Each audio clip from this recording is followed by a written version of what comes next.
Ahí está, ahora sí, tenía el micrófono inhabilitado. Buenas tardes a todas las personas presentes. Les quiero consultar previamente si me ven y me escuchan bien desde el punto de vista técnico. Excelente.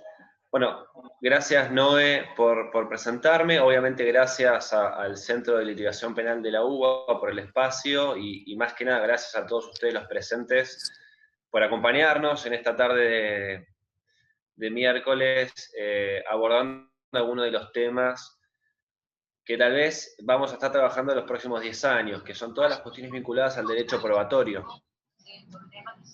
Parte de la propuesta de hoy que quiero compartir con ustedes tiene que ver con un problema, si se quiere, teórico, práctico, que me surgió al momento de cursar el posgrado de la UBA de litigación oral, que tiene que ver con cómo se gestan las hipótesis fácticas dentro de lo que es la teoría general de teoría del caso, es decir, cómo el litigante determina los hechos que le van a permitir trazar la estrategia de cara al juicio oral.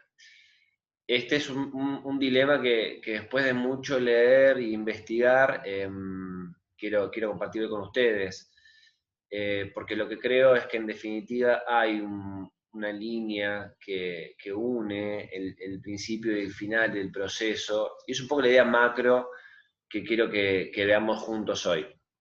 Voy a compartir la pantalla, preparé una ficha, a ver, yo les pido que en un momento me confirmen si se ve bien. Vamos a poner pantalla completa. A ver.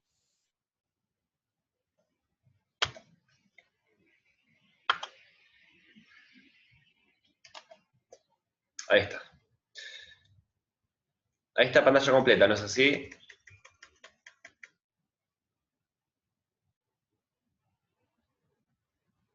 Excelente. Bueno. Entonces, la idea de hoy es hablar de este es uno de los grandes problemas que tiene el derecho probatorio, que es la determinación de los hechos del caso al inicio de la investigación. El derecho probatorio no está definido todavía con precisión su objeto de estudio. De hecho, en algunos manuales, libros especializados, se estudia dentro de cada una de las asignaturas procesales, penal, civil, laboral, familia, contencioso administrativo, etcétera, con lo cual todavía, al menos a nivel grado, no ha adquirido a nivel general, ¿no? Hay excepciones en muchas universidades que incluso le dan como posgrado, un objeto de estudio completamente delineado. Lo más importante que quiero que analicemos juntos, que tal vez es una de las cuestiones más importantes o uno de los grandes temas del derecho probatorio, es la interdependencia que existe entre el enfoque jurídico probatorio y fáctico. Porque cuando uno estudia y analiza teoría del caso, al menos desde el punto de vista de la tradición latinoamericana, tiene un fuerte arraigo en estos tres ejes analíticos,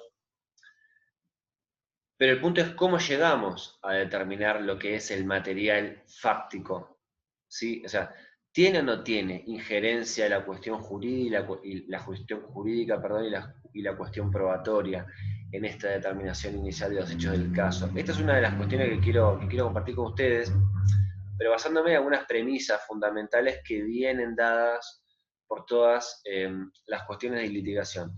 La primera de esta premisa es que el juicio no es una instancia de investigación. Todas las personas que hemos pasado por cursos de litigación conocemos esta regla en profundidad. Al juicio no se va a improvisar, al juicio no se va a investigar, al juicio, perdón, se va a demostrar una hipótesis que yo ya tengo construida desde un primer momento. El fin de la investigación es precisamente preparar el juicio oral. Bueno, y para solicitar la elevación de la causa a juicio, yo necesito contar con elementos suficientes para requerir una condena, porque el juicio en sí mismo no es un fin que satisface necesidades del conocimiento en general, sino que el juicio es una instancia por la cual se demuestran hechos que sirven de causa para una pretensión jurídica muy concreta por parte de quien es titular de la acción penal pública. Entonces, si seguimos las premisas fundamentales, vamos a llegar a un momento en que para lograr la condena, en los sistemas acusatorios adversariales, se requiere un estándar, que es un estándar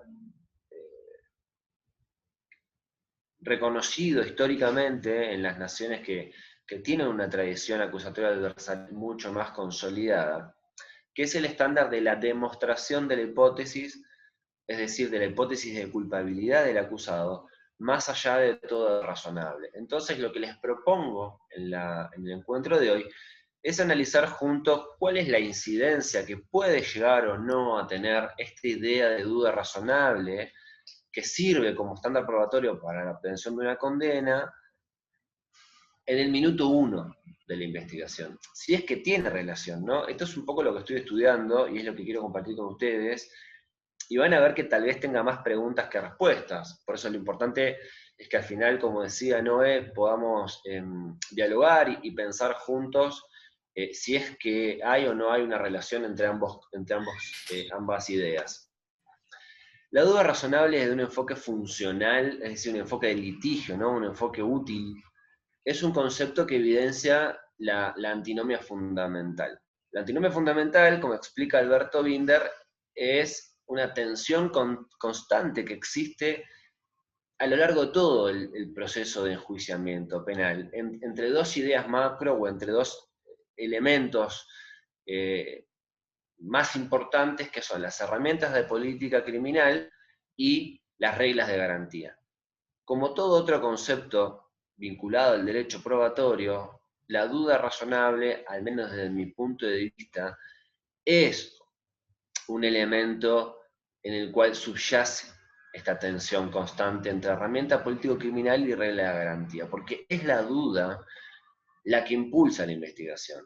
La duda, desde ese punto de vista, es la mejor amiga del investigador. Pero también la duda es una regla de garantía que pone límites a la investigación en determinadas condiciones, que pone límite a ciertas decisiones que se toman aún durante la investigación. Y por ende, la duda también, en ciertas condiciones, es la mejor amiga de la defensa. La duda, desde el punto de vista que quiero compartir hoy con ustedes, es esta idea que moldea los procedimientos lógicos por medio de los cuales se van a determinar los hechos al inicio de la investigación.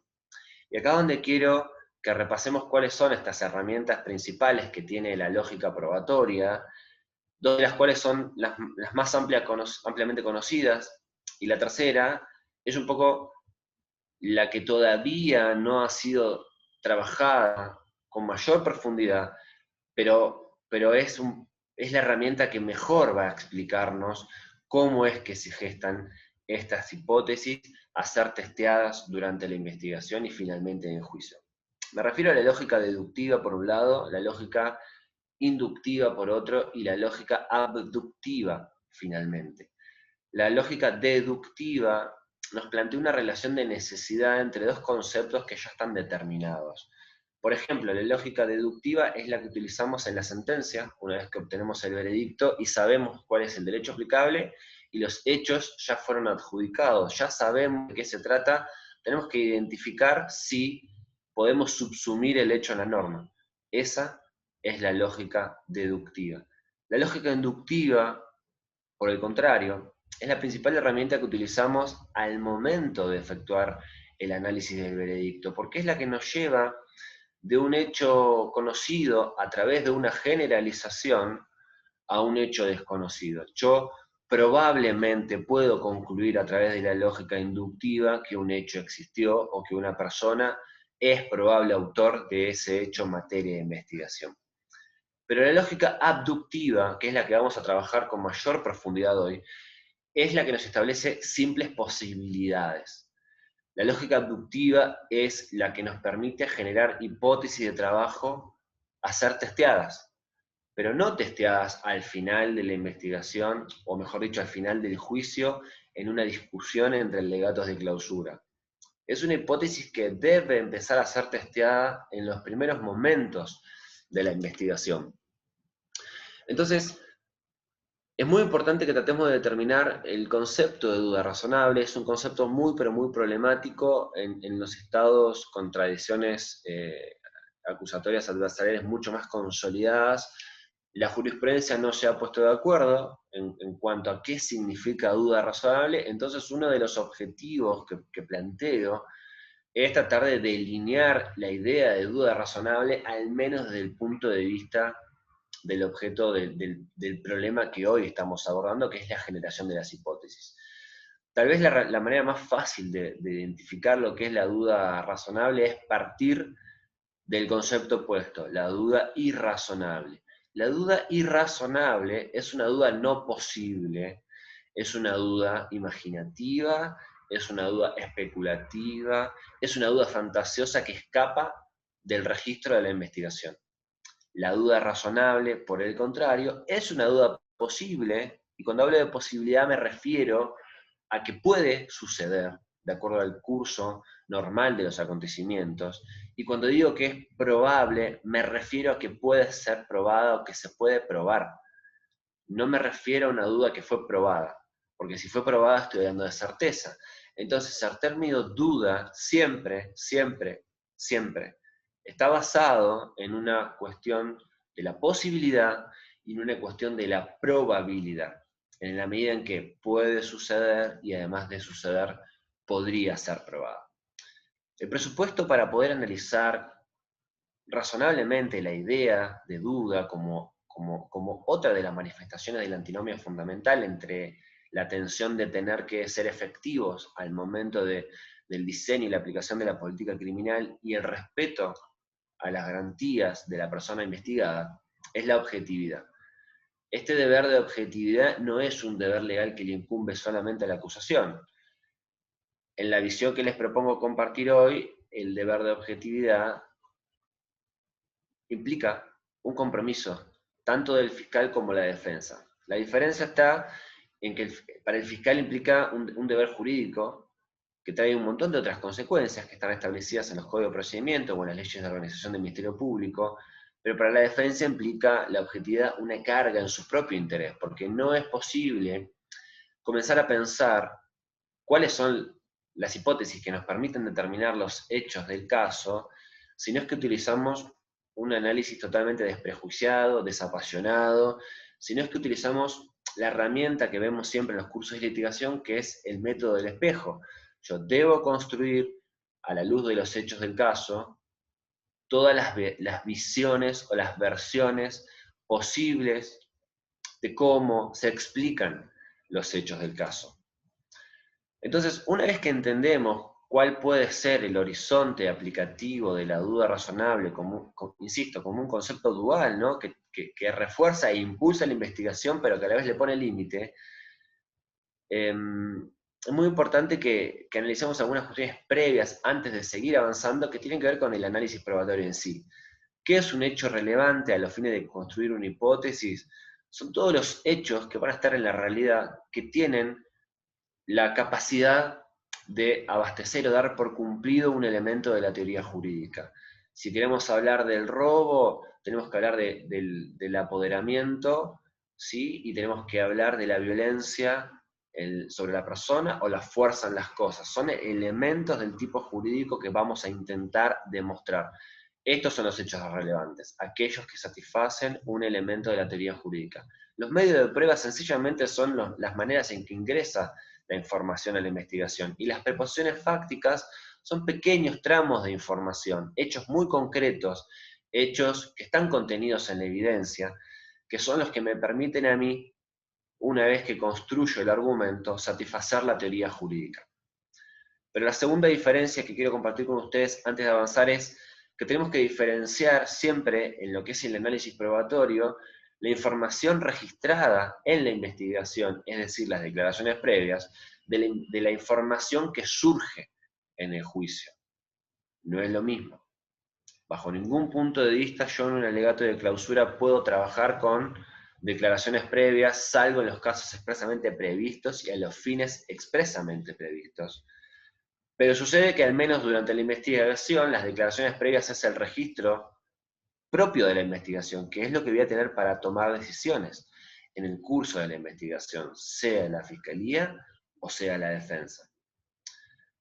Una de las diferencias más grandes que tenemos que tener en cuenta siempre también es la prueba del hecho versus, o como algo totalmente distinto, del hecho en sí, como algo totalmente diferente lo que el hecho prueba. Una cosa es el medio de prueba, le hace el testigo. Otra cosa es lo que el testigo va a decir en una eventual audiencia de juicio sobre un hecho, que es el que está en discusión. Y tercero es aquello que el hecho en sí mismo prueba. Vamos a ver un ejemplo para ser más concretos. Si yo les digo que tengo un testigo presencial que vio un hecho concreto, un hecho de homicidio, donde una persona, mediante el uso de arma de fuego, le causa la muerte a otro ser humano, yo puedo decir, bueno, la prueba es el testigo, pero en realidad la prueba no es el testigo es el medio de prueba. El hecho que yo quiero arribar es el hecho que el testigo me va a aportar en la respectiva audiencia a través del examen directo o a través de un contraexamen, es decir, esto que el testigo percibió a través de sus sentidos. Pero finalmente, y lo más importante desde el punto de vista del análisis probatorio, es lo que el hecho prueba. Es decir, los dichos del testigo, estas pequeñas preposiciones fácticas que están contenidas en un medio de prueba, ¿qué es lo que me prueban? Porque la prueba en sí, como vamos a ver a lo largo de esta charla, la prueba siempre es una conclusión. Eso es la prueba. La prueba es una conclusión a la que arriba el analista, que se enfrenta a la observación de hechos concretos. Entonces, otro de los grandes elementos que tenemos que tener en cuenta al momento de efectuar análisis probatorio y antes de arribar a la idea principal de esta charla, es que a veces nos falta la prueba. Y que nos falte la prueba no necesariamente siempre es prueba de que el hecho no existe. Este es un gran error de razonamiento probatorio que muchas veces es válido, pero depende cómo se construya la inferencia sobre la necesidad que exista cierto hecho en función de una teoría para poder concluir, es decir, probar, que si ese hecho no existe, tampoco existe el hecho que quiero probar. Vamos con otro ejemplo. Si yo no encuentro las huellas de una persona en el arma homicida que yo tengo por probado, que es el arma a través de cuyo cañón fue disparado el proyectil que causó la lesión mortal, yo no podría concluir rápidamente mi defendido no fue. No tiene sus huellas, él no fue. Hay un sinnúmero de hechos intermedios que deberíamos construir y explicar razonablemente de por qué podría ser, según el curso del mar de los acontecimientos, de que las huellas del imputado no estuvieran latentes en el arma. Podrían haber sido mal levantadas, podrían efectivamente no estar, por ende podría haber él no usado el arma. Podrían no estar por haber sido limpiada el arma, podría haber usado guantes. ¿Se entiende? Cuando hablamos de hipótesis y determinación inicial de los hechos del caso, a esto nos referimos. ¿A cuál va a ser la hipótesis que vamos a intentar demostrar o refutar, ¿sí? Depende del rol procesal que tengamos a lo largo de la investigación? Otro de los grandes errores, si se quiere, de lo que es la lógica probatoria es confundir lo desconocido con lo improbable. Que aún no haya sido probado porque no ingresó a través de ningún medio de prueba el dato que permite sostener una hipótesis, no lo hace menos probable. Existen un montón de situaciones procesales que dan cuenta de la imposibilidad de una parte de traer la evidencia necesaria. Esto se denota mucho más con la defensa, que si bien tiene un poder investigativo autónomo, en muchas ocasiones depende del Ministerio Público Fiscal para producir durante la investigación, o mejor dicho, traer información relevante a través de medios de prueba. La otra de las cuestiones que quiero compartir con ustedes para aclarar este tipo de conceptos es la diferencia entre indicio y presunción. Vamos a encontrar en la literatura de derecho de la prueba un montón de clasificaciones que la idea mía es hoy tratar de simplificarlas, pero indicio y presunción no son lo mismo, porque indicio y presunción es parte del mismo razonamiento que les estoy compartiendo. O sea, la presunción en realidad es la conclusión. Yo tengo 1, 2, 3 hechos sobre la base de los cuales yo voy a inferir a través de un razonamiento basado en ciertas generalizaciones sostenidas en la ciencia, en el sentido común, en la experiencia, en algunas particularidades del caso, que voy a probar otro hecho desconocido. Ese hecho desconocido es la conclusión, que es la que se presenta muchas veces bajo el nombre de presunción. Vamos con un ejemplo concreto. La regla que establece que el silencio de la persona acusada no puede ser usado en su contra, es decir, que no lo presume culpable, está basado en una generalización que se utilizó durante mucho tiempo, es que ningún inocente va a callar la verdad de los hechos, ningún inocente no va a intentar justificarse, ningún inocente no va a intentar explicar que es ajeno a los hechos, porque nadie quiere ser sometido a proceso injustamente. Sucede que hay un montón de explicaciones, ¿sí?, que transformaron esta regla de derecho probatorio en una herramienta, en una regla de política institucional de carácter constitucional, en donde aún cuando cualquier persona podría pensar, bueno, pero si es inocente, ¿por qué no lo dice? La regla es que ese silencio no pueda hacer presumir, como mucho tiempo se hizo, o concluir, según la terminología que le estoy proponiendo mucho más simplificada, la culpabilidad de la persona. Entonces, como le decía, la prueba siempre es una conclusión. Cuando uno habla de prueba, siempre habla de conclusiones, de conexiones entre elementos que son del análisis probatorio. Y cuando hablamos de elementos del análisis probatorio, hablamos de hechos siempre. En el sistema acusatorio, todas estas clasificaciones que vamos a encontrar y que yo estos últimos meses de pandemia estuve leyendo, interiorizando y profundizando, yo no encuentro mucho sentido desde un punto de vista funcional.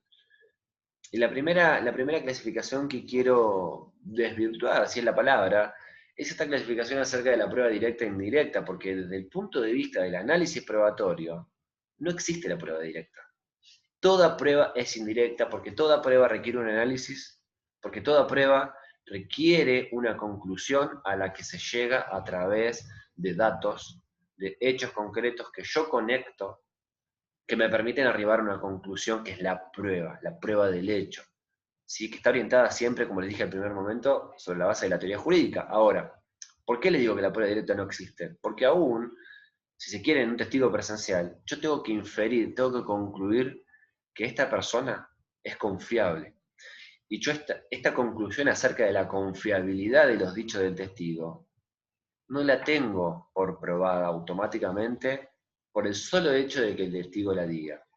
Es cierto que en la experiencia cotidiana de tribunales hay algunos testimonios que valen más que otros, obviamente me refiero a los testimonios de los funcionarios policiales, ¿no? Que en la práctica forense tienen un peso, entre comillas, probatorio distinto, porque se parte de presupuestos, ¿sí?, basados en la experiencia, basados en ciertas generalizaciones que hacen pensar que un policía, funcionario público, que declara bajo juramento de ley, en ejercicio de su función a sabiendas de todas las consecuencias negativas que puede llegar a tener sobre su persona y su cargo, no declarar la verdad acerca de lo visto o escuchado, uno infiere que es confiable, pero los hechos muchas veces demuestran otra realidad. Entonces, desde el punto de vista acusatorio adversarial, la fuerza del sistema no se basa en la prueba, sino que se basa en los hechos del caso. ¿Por qué? Porque son los hechos del caso y no la prueba en sí misma los que me van a permitir concluir acerca de la confiabilidad de las evidencias. En el caso que comentábamos recién, uno puede decir, bueno, a ver, pero ¿qué es lo que vio el funcionario policial? ¿Durante cuánto tiempo lo observó? ¿Había más personas en el lugar? ¿A qué distancia estaba?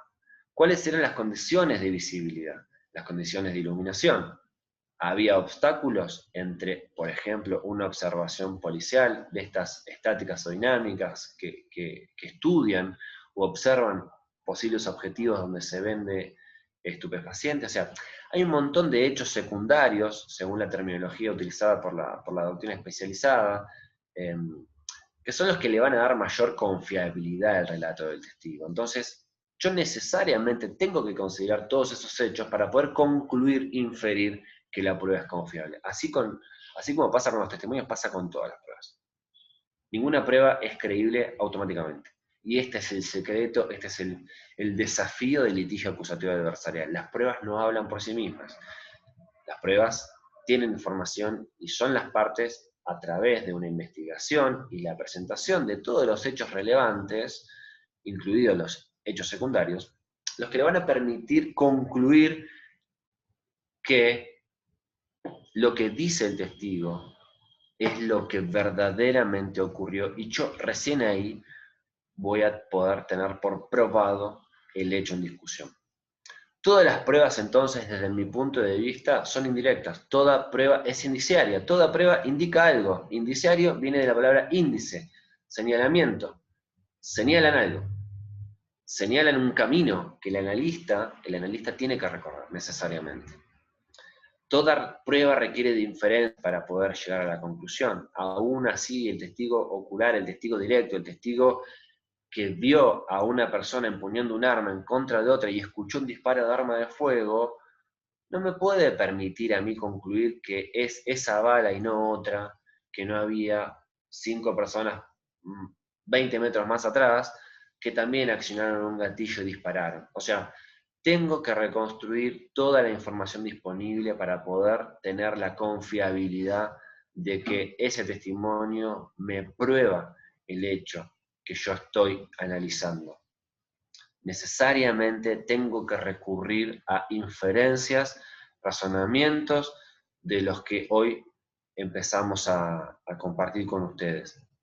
Y como toda inferencia siempre es una cadena de dudas, porque en definitiva yo tengo que ir uniendo ciertos puntos con otros para poder arribar a una conclusión, obviamente tengan en cuenta que menos pasos inferenciales, menos puntos tenga que conectar para poder creerle a la prueba, más confiable va a ser.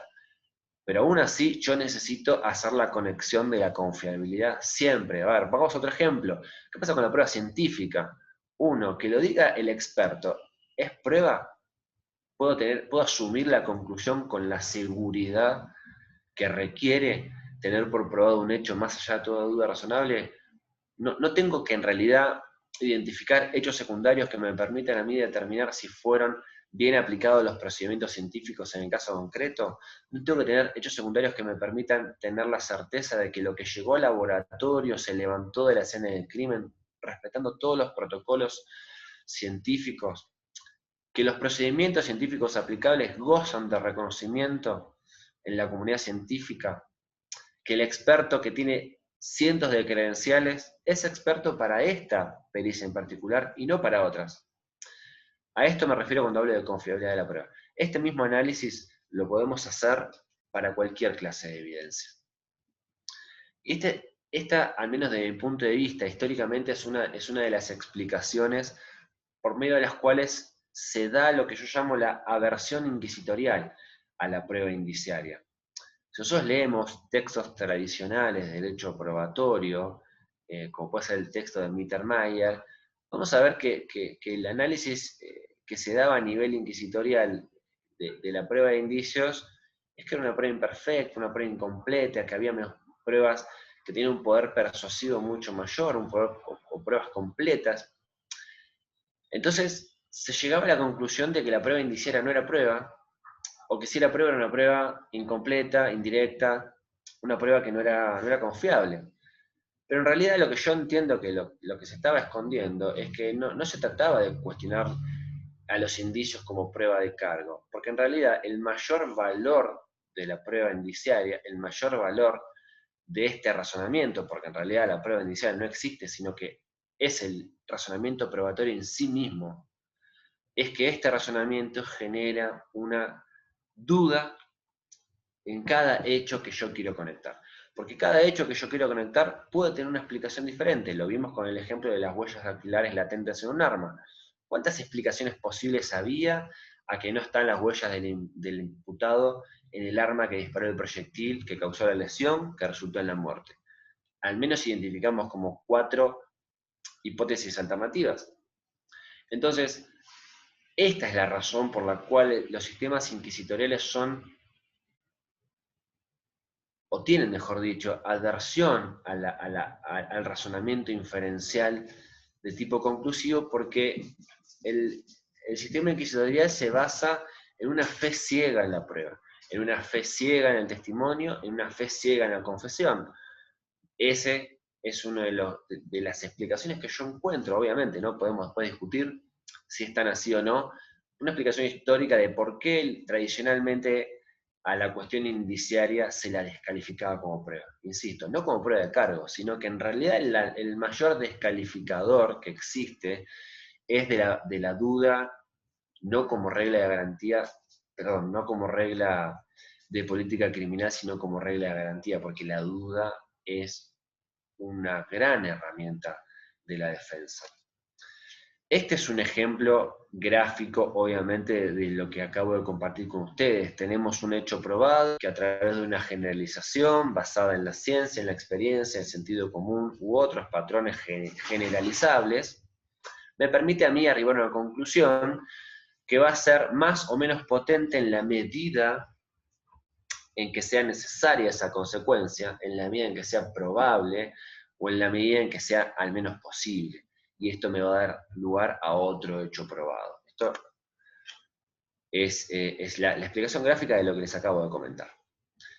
¿Qué pasa con la clasificación de los hechos? Ya lo dije, hechos principales y hechos secundarios. Los hechos principales en el análisis probatorio son los que me permiten a mí arribar a elementos de la teoría jurídica. Los hechos secundarios son, como les decía hoy, los hechos que me permiten a mí conformar un cuadro indiciario suficiente para justificar la confiabilidad. Cada uno de estos hechos, principales o secundarios, pueden ser no controvertidos, es decir, cuando no hay versiones en pugna por parte en el litigio, hechos positivos para una de ellas, que a su vez van a ser negativos para la otra, o hechos neutros, es decir, hechos que en las hipótesis posibles permiten construir una conclusión provisoriamente válida tanto para una como para otra versión. Esta es una ficha que obviamente es casi una... Hoy la revisaba temprano y digo, bueno, estoy compartiendo que no hay clasificaciones e insisto que la clasificación, bueno, este es el arraigo cultural que tiene la clasificación. Uno intuitivamente siempre termina una clasificación de prueba directa o indirecta, pero lo cierto es que la prueba directa al menos tiene una conexión lógica, que es la conexión de la confiabilidad, que no puede ser obviada nunca. Por ende, la prueba directa, insisto, es siempre una prueba indirecta. Y acá la clasificación que les estoy poniendo en pantalla tiene que ver con los tipos de hechos, en realidad. No son clasificación de la evidencia, sino que tiene que ver con clasificación de los hechos que portan la evidencia, que permiten afirmar, refutar, explicar desde el punto de vista causal o desde un punto de vista emocional la hipótesis o trabajar, como les decía hoy, los hechos secundarios a través de la idea de la credibilidad. Entonces, llegando al punto central de lo que quiero hablar hoy, luego de este repaso de conceptos generales, ¿no?, que nos van a permitir trabajar en lo que sigue de la segunda parte de esta exposición, tiene que ver en sí mismo ya con cómo es que se determinan inicialmente los hechos del caso a través de la investigación. Si parto de la línea final, ¿no?, de la línea final del proceso, que es la etapa de adjudicación de los hechos, es cierto que, como decíamos al inicio, el concepto de duda razonable es decisivo en esta instancia de adjudicación. Yo creo, y es la idea que quiero compartir con ustedes, que la duda razonable, como es un concepto antinómico, tanto de política criminal como de regla de garantía, es una herramienta que trabaja desde el minuto cero de la investigación. Y esta es la macro idea, o una de las grandes ideas principales que quiero compartir con ustedes. La duda razonable es un concepto, una regla, una herramienta que trabaja transversalmente el proceso, tanto desde su génesis como desde su final. Es una suerte del alfa y el omega. Entonces, en esta situación de cómo identificar los hechos del caso,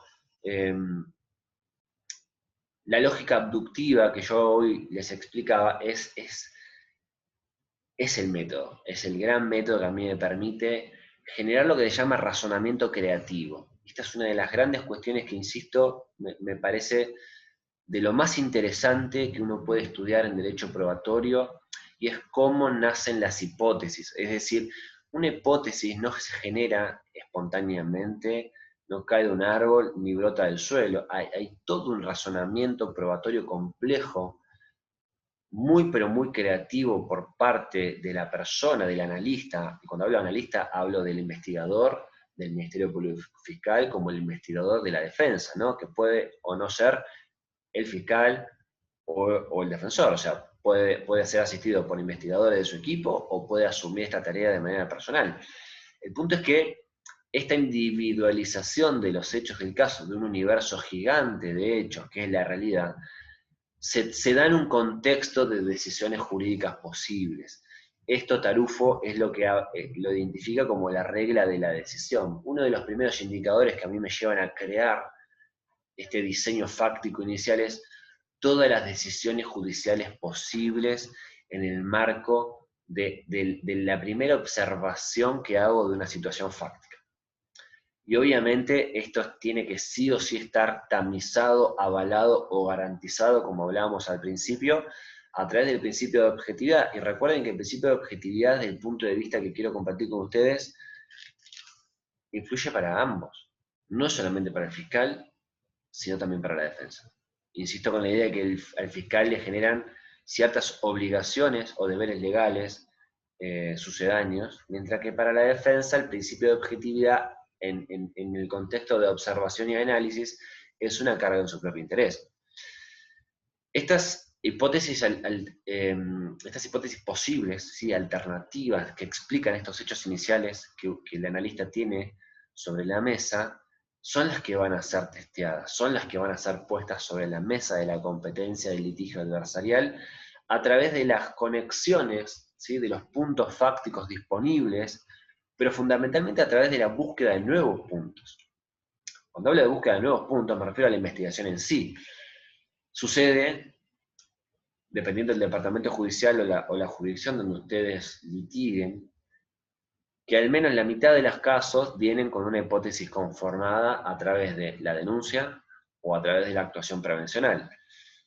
Insisto, depende del lugar donde litiguemos, va a haber o no un mayor o menor espacio para la generación de hipótesis. Pero que un hecho venga denunciado o un hecho venga actuado de oficio por la prevención policial no significa que sea cierto. Este es uno de los grandes problemas que tenemos, que es el sesgo el sesgo confirmatorio o la visión tubular, donde asumimos como cierta, sin posibilidad de ningún tipo, la denuncia o la hipótesis planteada por la prevención policial. Y la experiencia misma demuestra que esto no siempre es así. Entonces, la importancia de tener individualizada esta lógica abductiva, que es la que nos permite trazar hipótesis sólidas, es lo que nos va a mejorar la calidad de las investigaciones, insisto, aún en aquellos casos que vengan con hipótesis ya formalizadas a través de una denuncia o a través de la prevención policial.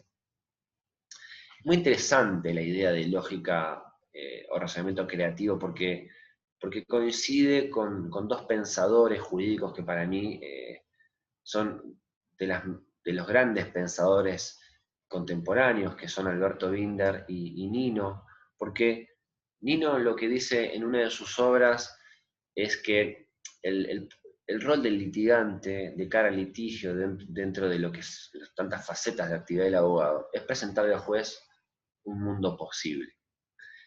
Y en estos dos renglones de definición de lo que es la tarea del litigio, es un poco el puntapié inicial para comprender cuál es una de las grandes facetas del abogado litigante, que es esencialmente crear escenarios posibles de discusión fáctica en un procedimiento penal. Y Alberto Binder lo que dice en relación a la investigación en una de sus obras, Introducción al Derecho Procesal Penal, es que la investigación esencialmente es un proceso creativo. Y sin hablar de lógica abductiva, nos está diciendo esto mismo. porque la lógica abductiva es esta lógica esencialmente creativa que parte de algunos indicadores concretos de adelante hacia atrás, según algunos autores como Twining, Schum y Anderson, o como mismo Tarufo explica que es un proceso circular, ¿sí? Donde se interconectan estos enfoques fácticos, jurídicos y probatorios que, insisto, creo que son el gran objeto de análisis del derecho probatorio. Pero esta lógica abductiva tiene guías, es decir, la lógica abductiva no es un procedimiento libre desde el punto de vista del análisis probatorio, sino que está guiado y limitado por la idea de relevancia y la idea de la pertenencia. La relevancia es el vínculo que se traza entre los hechos y el derecho aplicable, es decir, entre los elementos de la teoría jurídica, o dicho en otros términos, vinculado a los requisitos de verificación dentro del sistema de garantías, mientras que la pertinencia nos lleva a estudiar una relación entre el hecho y las pruebas desde un punto de vista de una conexión que tiene que haber entre el objeto o medio probatorio y el hecho que yo pretendo probar, pero también este medio probatorio, para ser pertinente, tiene que ser un medio útil, tiene que ser idóneo para poder portar la información que yo tengo que salir a buscar. Y este medio probatorio también, para ser pertinente, tiene que ser necesario y suficiente. Digamos que el test de pertinencia de la prueba se satisface con estos 4 requisitos, que es la relación con las teorías del caso de las partes, la idoneidad del medio probatorio para poder traer a la investigación la información que necesito, la necesidad del medio probatorio, porque obviamente yo voy a investigar aquello que es desconocido y sobre lo cual obviamente hay duda, y por eso hoy decía que la duda es la principal amiga del investigador. Yo investigo porque tengo dudas, porque no está claro, tengo que esclarecer el hecho. Entonces, voy a esclarecer el hecho en aquellas cuestiones desconocidas o porque existe controversia. Entonces, voy a buscar medios de prueba necesarios para zanjar cuál es la controversia. Y obviamente voy a buscar medios de prueba, o sea, voy a salir a buscar, voy a salir a investigar evidencia bajo el último prisma de la pertinencia, que es la suficiencia. En algún momento voy a dejar de buscar prueba, porque voy a tener elementos suficientes para poder dar por acreditados los elementos de la teoría jurídica. Después veremos cuándo o no es suficiente. Lo más importante en esta instancia es entender cómo es este filtro analítico de la relevancia y de la pertinencia. Y las herramientas, obviamente, es las preguntas. Un investigador que no se hace preguntas acerca de los hechos, acerca de todas las explicaciones posibles de los hechos, no es un investigador. Si está sufriendo del denominado sesgo analítico o sesgo confirmatorio, o sea, se casa con la primera idea que le viene a la mente, o se casa con la primera idea que su propia experiencia le indica como la más probable, o se casa con la idea que viene plasmada en la denuncia, o se casa con la idea que viene plasmada en la actuación prevencional. Las preguntas son la herramienta fundamental del investigador. Insisto, cuando hablo de investigador me refiero siempre al investigador del Ministerio Público Fiscal o al investigador de la defensa. Las preguntas son las únicas herramientas posibles que me van a permitir a mí esclarecer estas dudas insoslayables. Este es un concepto prestado, dudas insoslayables, de una gran investigadora amiga, así que todo el reconocimiento va a ser para ella, llegado el caso.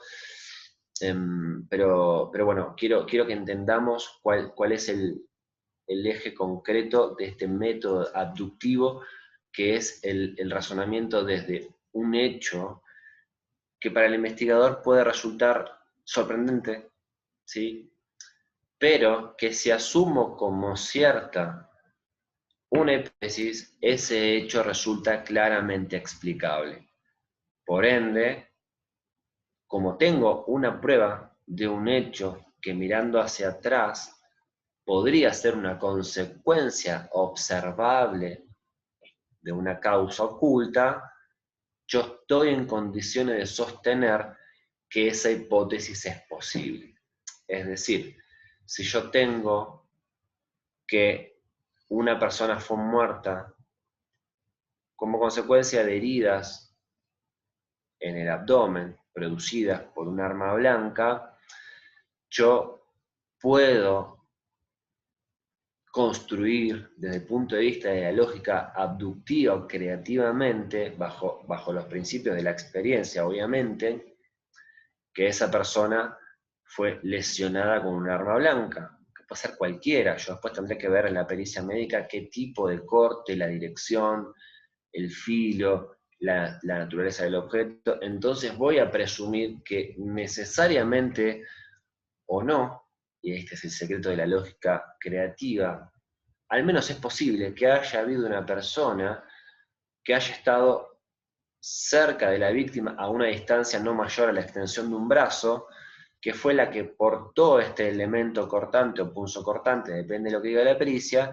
que es la que va a transformarla en autora material del hecho investigado. O sea, yo solamente estoy teniendo una lesión mortal en una persona, pero de acuerdo al tipo de lesión, yo empiezo a crear, empiezo a ir para atrás y establezco como hipótesis posible que una persona lo pudo haber hincado en la zona abdominal. Pero también podría haber sido un accidente.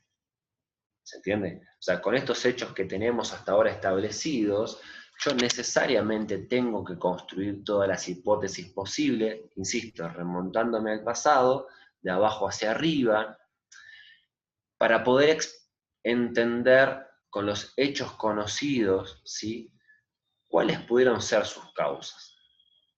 Y para esto utilizamos una herramienta de la epistemología científica muy, pero muy importante, que es las consecuencias observables, que son propias de la teoría de Popper, que establece obviamente un vínculo causal entre una causa y un efecto, y entonces yo sobre la base de la experiencia voy a poder hipotetizar creativamente que esta persona, si estuvo presente en el lugar de los hechos, es muy posible que haya dejado otros rastros. O sea, si estuvo a menos de 2 metros de la víctima, voy a buscar, voy a trazar líneas de investigación que me permitan arribar a determinar la presencia física de esta potencial persona en el lugar de los hechos. ¿Se entiende la idea? Es decir, si yo tengo por asumido que esta persona fue herida con un objeto de determinadas características, una de mis líneas de investigación tiene que ser buscar ese objeto. Si encuentro el objeto, una de mis líneas de investigación tiene que ser determinar quién portó ese objeto, quién usó ese objeto.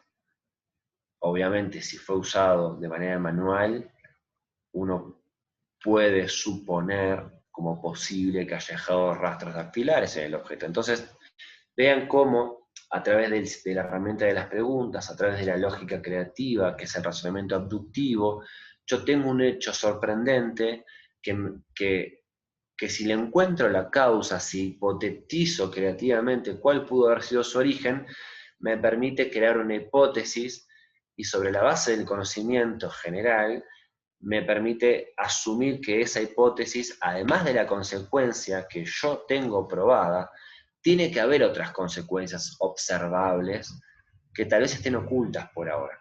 Son esas consecuencias observables las que me van a trazar las líneas de investigación. ¿Está bien?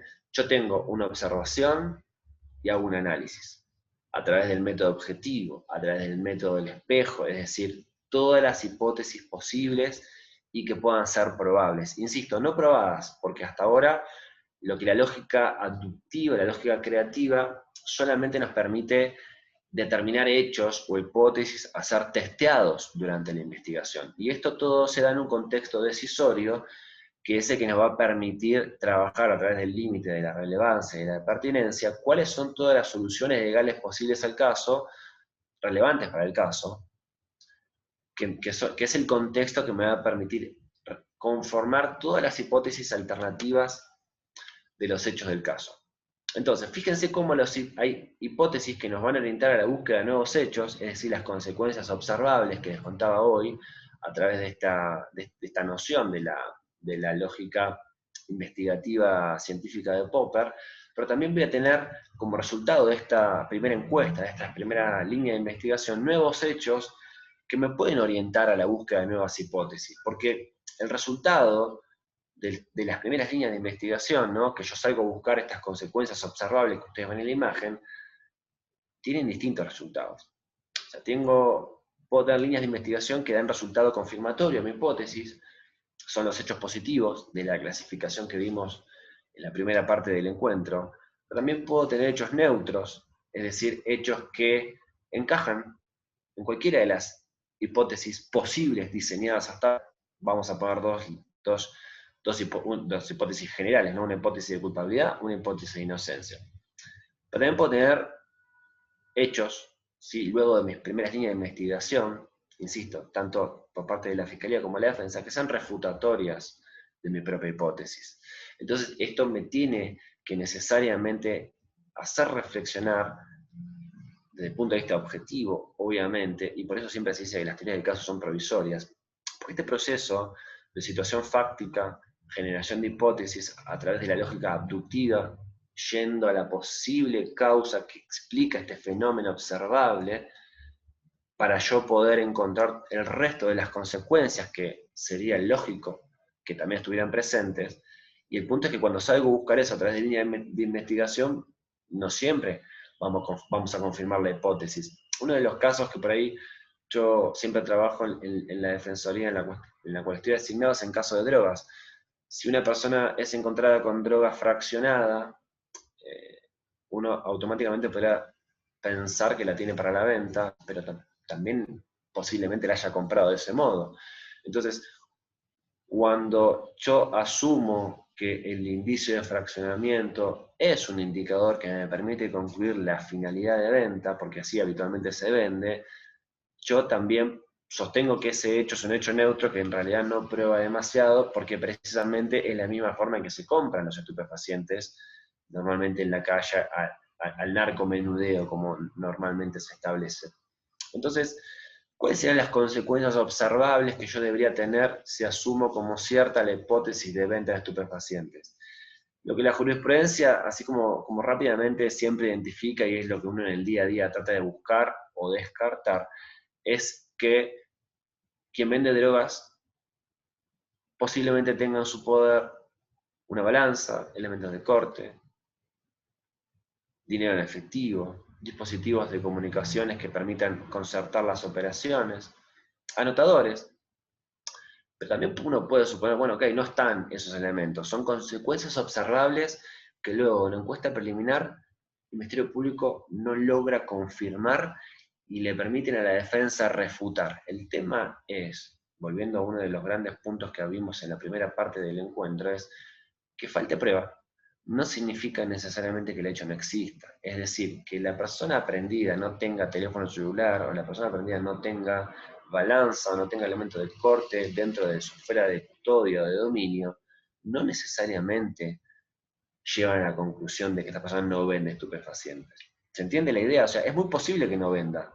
¿Por qué? Porque la experiencia indica que la persona que vende tiene todo este tipo de elementos en su poder. Pero también podrá pasar que no los tenga ese día, o que no se maneja por teléfono, o que lo contacten solamente de manera verbal y presencial, o que en definitiva él no prepara y sea solamente un punto de venta y no corte ni fracciones, sino que así la adquiere directamente y la revenda. O sea, a esto me refiero cuando hablamos de hipótesis posibles y probables. Entonces, cuando uno habla de probables, insisto con la idea, solamente habla de aquello que puede ser probado. Y los hechos se pueden probar tanto con el registro de la evidencia como aquello que no está en el registro de la evidencia. Esto es lo que Gonzalo Rúa en los cursos de litigación explica que son las preposiciones fácticas negativas como el principal aliado del defensor. Ok, no tiene esto, no tiene esto, no tiene esto, no tiene esto. Podemos concluir en este caso, su señoría, que esta persona no vende estupefacientes. El punto es qué grado de necesidad, ¿sí? A través de la generalización, acuérdense que estamos hablando siempre de conclusiones cuando hablamos de prueba, yo aplico una generalización de que en todos los casos la persona que vende estupefacientes tiene A, B, C, D y E. Y si no los tiene, doy por probado que no vende estupefacientes. El secreto está en la generalización siempre. Siempre está en la generalización, en el punto de qué necesario es esa consecuencia observable, qué tan probable es la consecuencia observable o qué tan posible es al menos. Ahí va a estar la fuerza del argumento final.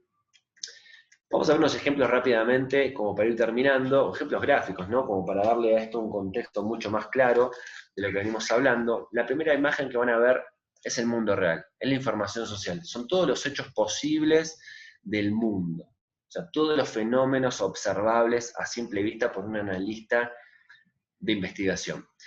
Cuando nosotros le aplicamos a este fenómeno observable el criterio de la relevancia, y nos damos cuenta que lo que queremos es no satisfacer exigencias de conocimiento puro, sino resolver un conflicto jurídico, empezamos a utilizar una guía, sí, que es la guía de la relevancia.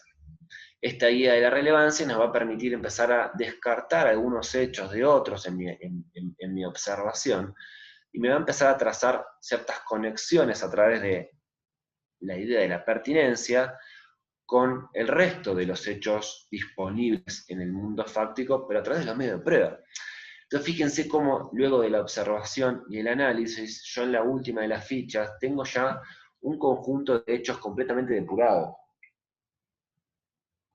Hechos que están en dos colores, están graficados en dos colores para entender que unos son los hechos positivos y los otros son los hechos negativos del caso. Ahora, si planteamos hipótesis A y B, y yo les digo que estamos en un contexto de decisión de figuras geométricas, o sea, si lo relevante en definitiva es intentar determinar qué figuras geométricas yo puedo concluir luego una investigación que se conforman con los hechos del caso, y yo tengo las herramientas de la lógica abductiva para empezar a trazar puntos de conexiones y concluir que estamos hablando de un triángulo que señala hacia abajo. Y la otra parte va a decir, no, mirá, está bien, si el contexto de la decisión es un contexto de figuras geométricas, vamos a empezar a conectar puntos y vamos a plantear la hipótesis B, también posible con los hechos del caso a la vista del registro disponible de la investigación, y conectando los puntos violeta, en realidad, yo también genero un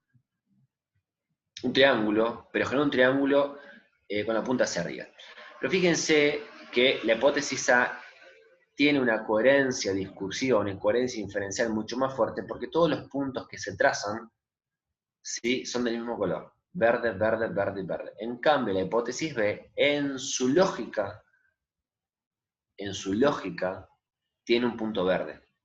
Entonces, fíjense cómo uno a simple vista podría llegar a concluir que la hipótesis A se basa en un conjunto de hechos, todos positivos a la teoría del caso, y solamente tendría que explicar razonablemente por qué los puntos violeta que están dentro de la figura no son importantes para la decisión, mientras que en la figura B, yo en la cadena de inferencias tengo un punto de otro color, donde necesariamente tengo que explicar que ese punto no existe, tengo que refutar ese hecho, refutar esa evidencia, o tengo que explicarla desde el punto de vista de la teoría del test de la superposición de hechos, donde digo, bueno, mira, en realidad este es un hecho neutro. O sea, la otra parte afirma que es un hecho positivo, pero yo en realidad voy a demostrar que es un hecho neutro que encaja en cualquiera de las hipótesis posibles. Bueno, esto es lo que yo les quiero graficar cuando hablamos de conformación de hipótesis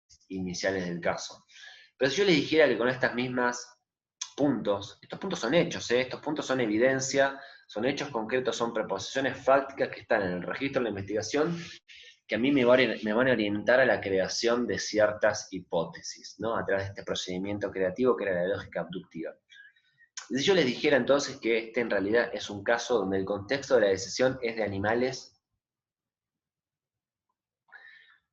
tendrían ustedes que pensar ahora imaginativamente, desde sus casas, con estos puntos de hechos que tenemos, que es el registro de la investigación, qué animales podemos crear.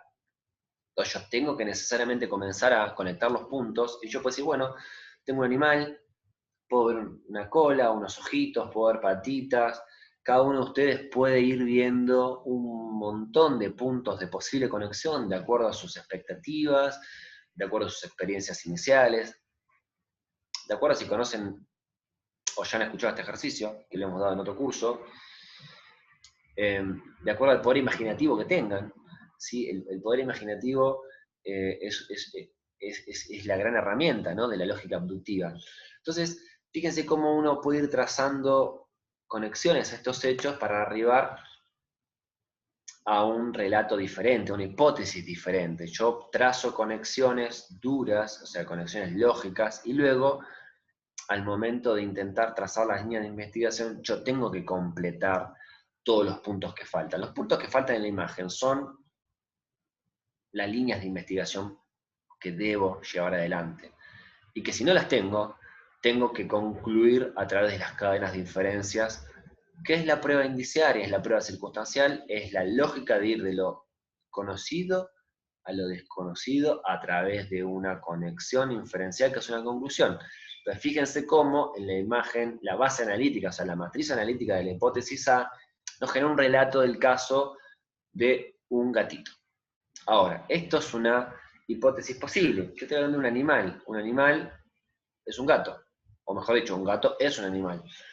Pero yo podría salir de lo razonable, que es un poco la lógica que estamos trabajando, si acuérdense, si aceptamos que que la herramienta de la duda razonable es una herramienta que nos acompaña desde el primer momento de la investigación. Si yo les planteara que con estos mismos puntos se puede hipotetizar, ¿no?, a través de consecuencias observables y trazar conexiones o otro animal diferente, yo podría llegar a una conclusión que no es razonable. ¿Se acuerdan cuando hablamos de la duda imaginativa, la duda que sale del registro del caso? Que tal vez es la mejor herramienta que tenemos por ahora para poder identificar la duda razonable, que acuérdense que es la duda no razonable, la duda no posible, la duda imaginativa, estoy viendo ahora, ya estamos terminando, la duda totalmente irracional. Y fíjense que nos da un unicornio. El unicornio no existe en realidad.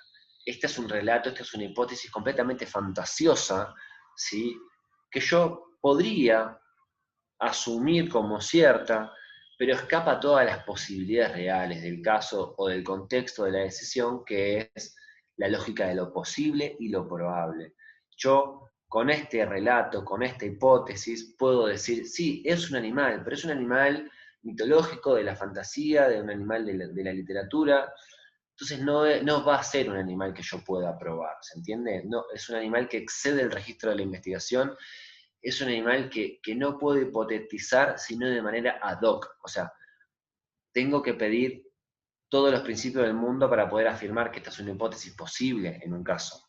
Yo tengo caso de animales, y el unicornio es un animal mitológico. Esta es una duda completamente especulativa. Si yo fuera el abogado defensor y yo dijera, su señoría, con los mismos hechos que afirma el señor fiscal, la defensa sostiene que no es el único animal posible, porque fíjese cómo, y razonando, conectando punto por punto, yo concluyo que en realidad esto es un animal mitológico y por ende es un animal al fin, y considero que no está probada la existencia del gato más allá de toda duda razonable.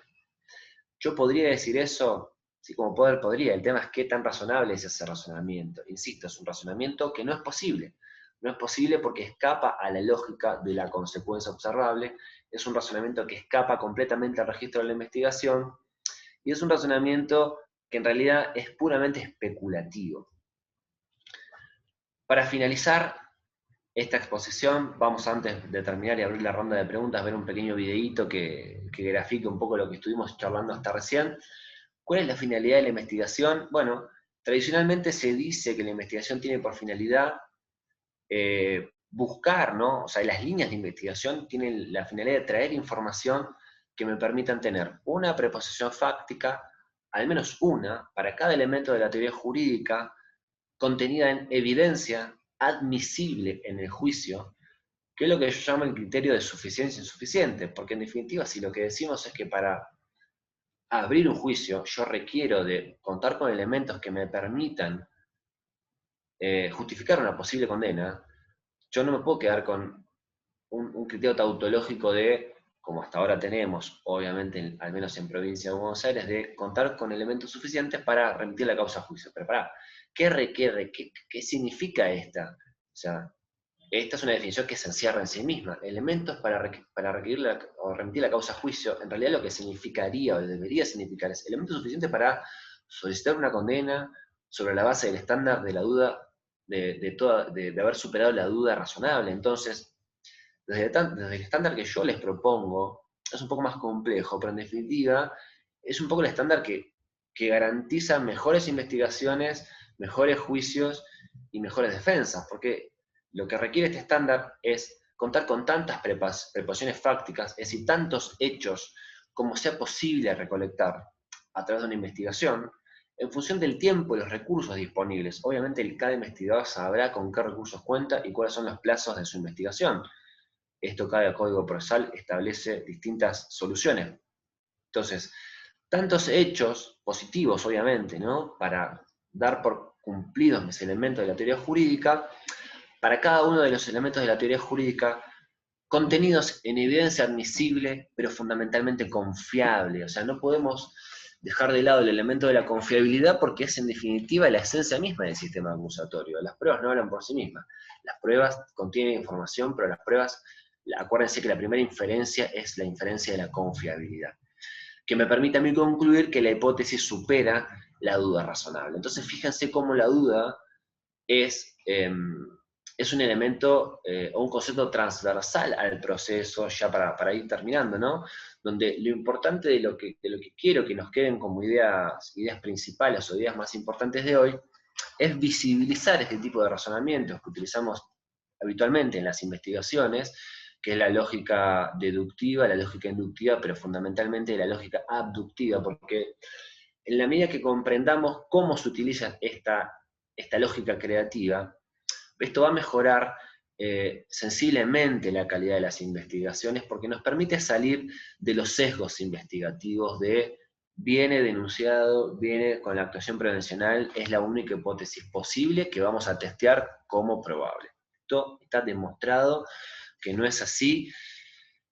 Una lógica que no respeta los principios o la herramienta abductiva es una lógica que en realidad también atenta contra los derechos de las personas sometidas a investigación, porque, por ejemplo, es una lógica que basada en los sesgos investigativos es bastante limitativa la evacuación de citas cuando la persona decide prestar declaración y da una explicación del por qué sobre la base de su propia hipótesis el fiscal tiene a la vista ciertas consecuencias observables, y también en la posibilidad del fiscal de hacer lugar a las diligencias que propone la defensa, que muchas veces son denegadas por no útiles o por impertinentes, porque en definitiva no se está haciendo un uso adecuado de la lógica abductiva de poner sobre la mesa todas las hipótesis posibles que puedan ser testeadas. Porque, insisto, esto no solamente es garantizar los derechos a la persona investigada, sino que esto también mejora la investigación, porque si el fiscal hace lugar a la evacuación de citas y hace lugar a las diligencias que propone la defensa sobre la base de su propia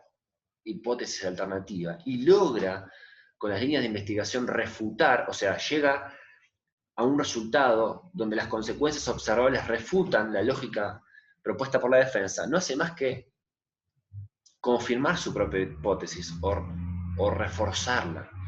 Entonces, esto tiene un impacto muy, pero muy grande en el sistema de medidas cautelares y en el efecto que surge en la investigación. A ver, sabemos que en el sistema acusatorio adversarial los jueces y las juezas no investigan, no tienen que investigar, sino que le tienen que exigir al fiscal la prueba de la hipótesis.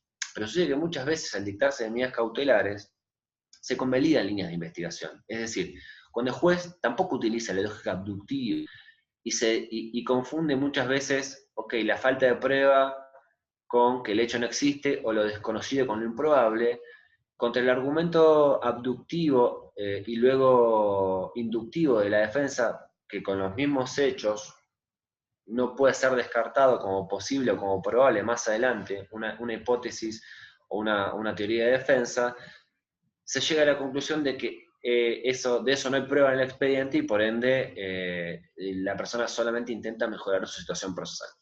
Esta es una salida que muchas veces conocemos, que es una salida que no tiene un razonamiento probatorio profundo sobre las hipótesis posibles y no hace más que convalidar casi automáticamente la hipótesis policial, que es donde se germinan la mayoría de las hipótesis investigativas. Pero para ir finalizando, el uso adecuado de la duda razonable en el transcurso de la investigación tiene un gran efecto sobre la nueva causal que está prevista en el inciso 6, al menos del Código de Provincia del artículo 33, que es el sobreseimiento por duda, y es cuando entendemos cómo funciona la lógica abductiva y su función en relación al contexto y al tiempo, es cuando podemos entender verdaderamente qué significa que se puede sobrehacer una persona, aunque no haya certeza, cuando están agotadas las líneas de investigación, cuando no es posible prever objetivamente la incorporación de nuevos hechos y se encuentran culminados los plazos de la investigación. Ahora, lo que quiere decir este inciso,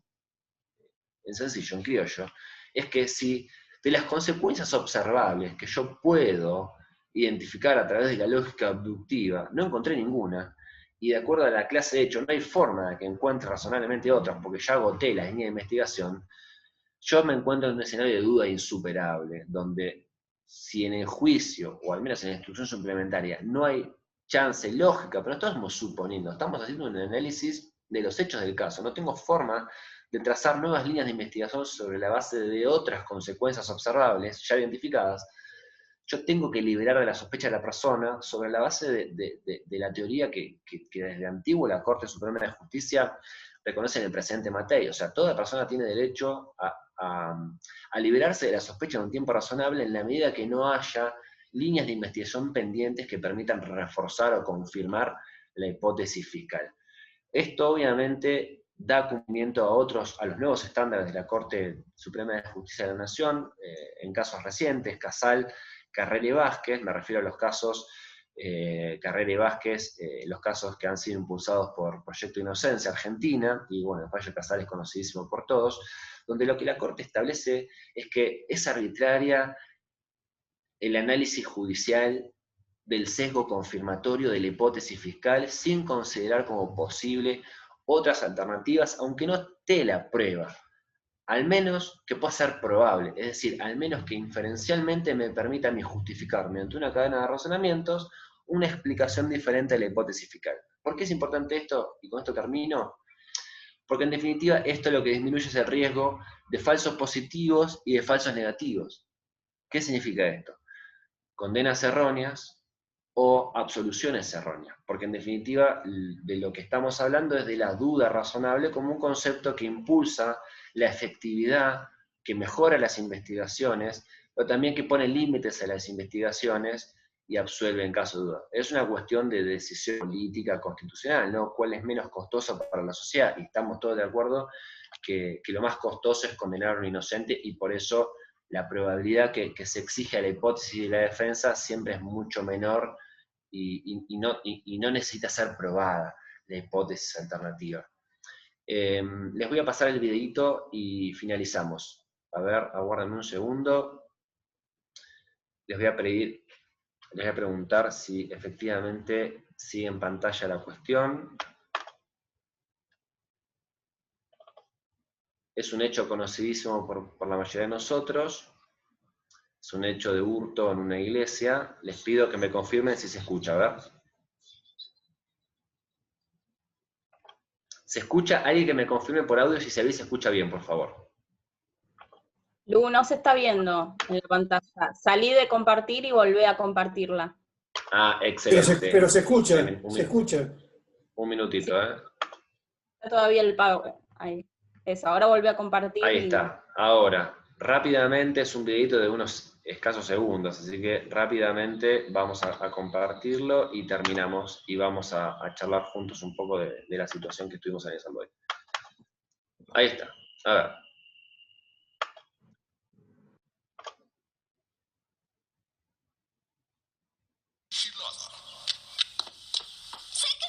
Ahora, Noé, ¿me confirmás si se ve y se escucha bien? Se ve. No se estaría viendo. ¿Se escucha también? Se escucha, pero no se ve. A ver.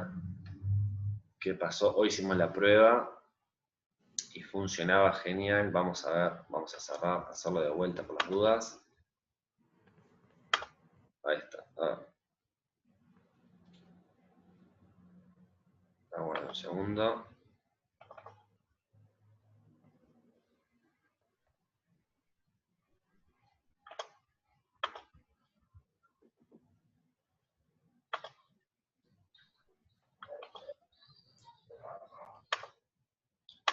A ver. Ahora vamos a compartir. Compartir sonido, optimizar, compartir. A ver ahora.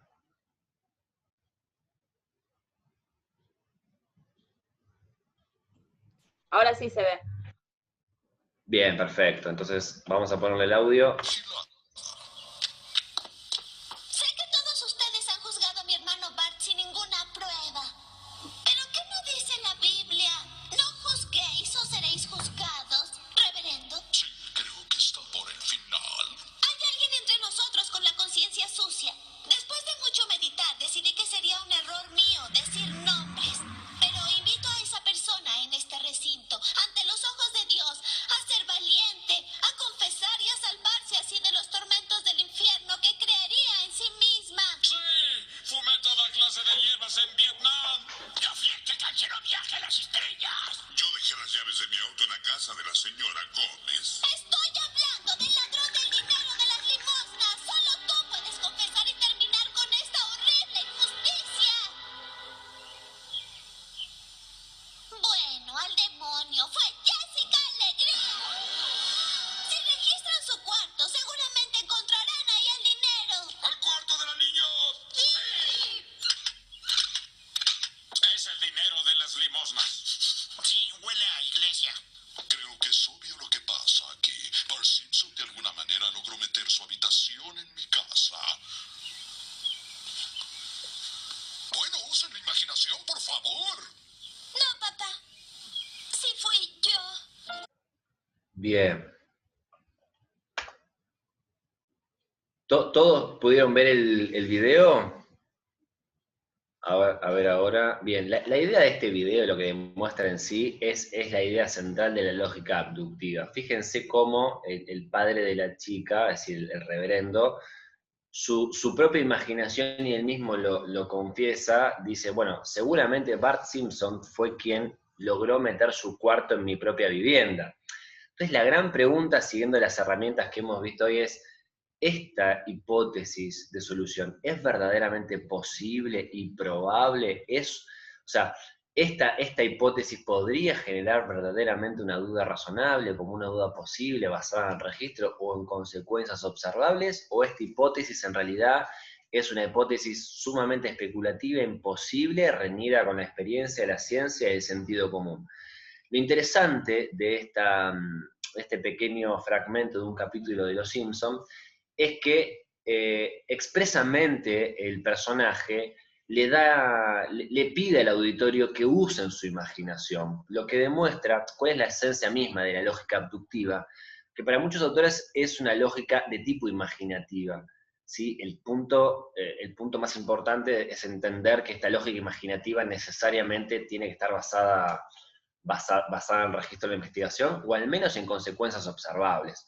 ¿Está bien? Es un poco la idea que quiero que nos quede presentes. Así que bueno, con esto terminamos la exposición. Yo les agradezco a todos y todas la presencia, y no sé si Noé, tenemos algunas consultas que queramos compartir o discutir con las personas que están presentes. Encantado, analizamos juntos lo que pueda haber quedado ahí como duda, como pregunta, o mismo apreciaciones, ¿no?